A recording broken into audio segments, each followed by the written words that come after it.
কারণ ছাড়াই আক্রমণ করছিল। আরো কিছুটা সামনে যাওয়ার পর হাসান মিয়া দেখেন সময়টা বর্ষাকাল। ধীরে ধীরে চারদিকে পানির স্তর যেন বেড়েই চলেছে। বৃষ্টি থামতেই নিজের জমির কি হাল অবস্থা তা দেখতে নেমেছেন হাসান মিয়া। কিন্তু কিছুটা সামনে যেতেই হুট করে কিছু একটা যেন তার সামনে থেকে উড়ে গেল। যা দেখে যখন তিনি আরো কিছুটা সামনে যান তখন তিনি দেখতে পান তার চাষের জমির ঠিক মাঝখান বরাবর অদ্ভুত রঙের ছোট ছোট দুটো ডিম। আরো কিছুক্ষণ পর্যবেক্ষণ করার পর তিনি বুঝতে পারেন এটি মূলত একটি মা ডাহুক পাখির বাসা।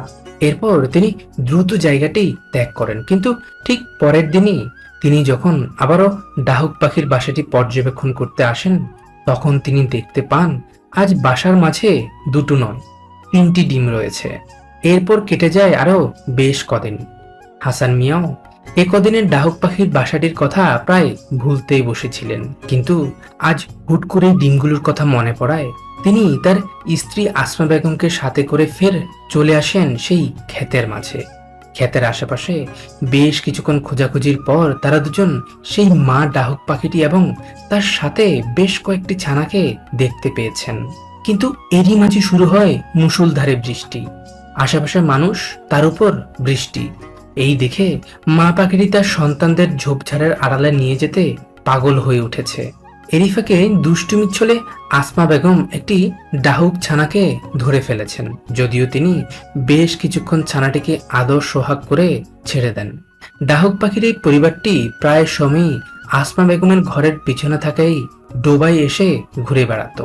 ছানাগুলো একটু বড় হওয়ার পর আসমা বেগম বুদ্ধি করে তার ঘরের আশেপাশে খাবার ছিটিয়ে রাখতেন, যা দেখে ডাহুক পাখির এই পরিবারটি ডোবা থেকে উঠে এসে পেট ভরে খাবার খেয়ে নিত।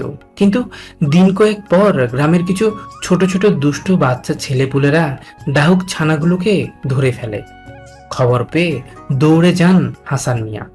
বাচ্চাদের বেশ কিছুক্ষণ বুঝিয়ে সুজিয়ে ছানাগুলোকে তিনি উদ্ধার করলেও মা পাখিটিকে আশেপাশে কোথাও যে দেখা যাচ্ছে না।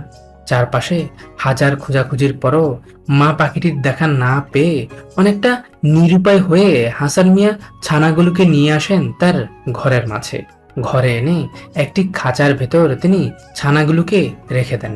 ঘন্টা কয়েক পর তিনি ছানাগুলোকে খাঁচা থেকে বের করে এনে এভাবেই কিছু একটা খাওয়াতে চান। ক্ষুধার্ত ছানাগুলোও খাবার আশায় তার পিছন পিছন ছুটে আসে, কিন্তু তারা যে এসব খাবার খায় না। যার কারণে হাসান মিয়া পাশের বাড়ি থেকে একটি জালি এনে পুকুর থেকে ছোট ছোট মাছ ধরে নিয়ে আসেন ছানাগুলোর জন্য।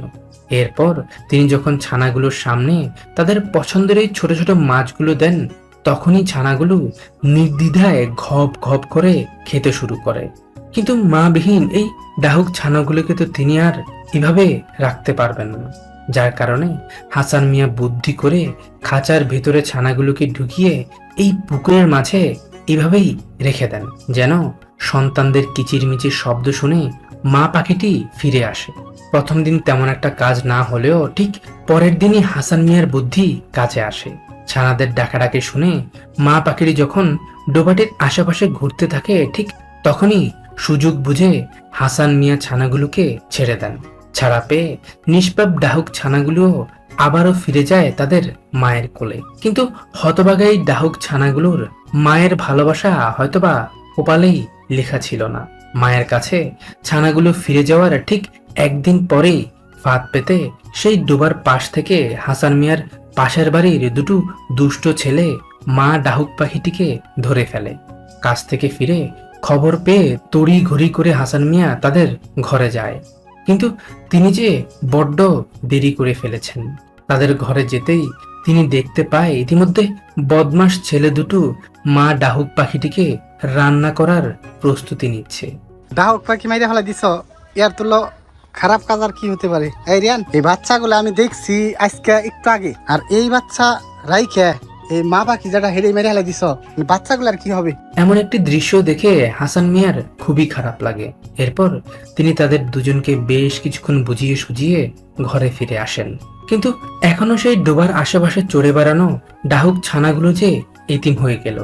এই ভেবে হাসান মিয়া তাদের গ্রামের বেশ কয়েকজন ছেলেপুলেকে নিয়ে এক এক করে 3টি ছানাকে ধরে ফেলেন, আর বাকি থাকা ছানাটি পালিয়ে যায়। এরপর ছানাগুলোকে ঘরে এনে হাসান মিয়া শুরু করেন তাদের যত্ন নেওয়া। ছোট ছোট মাছ শিকার করে এনে তিনি পরম যত্নে ছানাগুলোকে খাইয়ে দিতেন, যার কারণে ধীরে ধীরে হাসান মিয়ার সাথে ছানাগুলোর গড়ে ওঠে বন্ধুত্ব। পাত্রের মাঝে পানি দিলে পুচকে ছানাগুলো নিজ থেকেই গোসলটাও করে নিত। তবে এই ছানা দুটো সবসময় হাসান মিয়ার সাথে সাথে থাকতে পছন্দ করলেও অন্য ছানাটি কেমন যেন সবসময় একা থাকতেই স্বাচ্ছন্দ্য বোধ করত।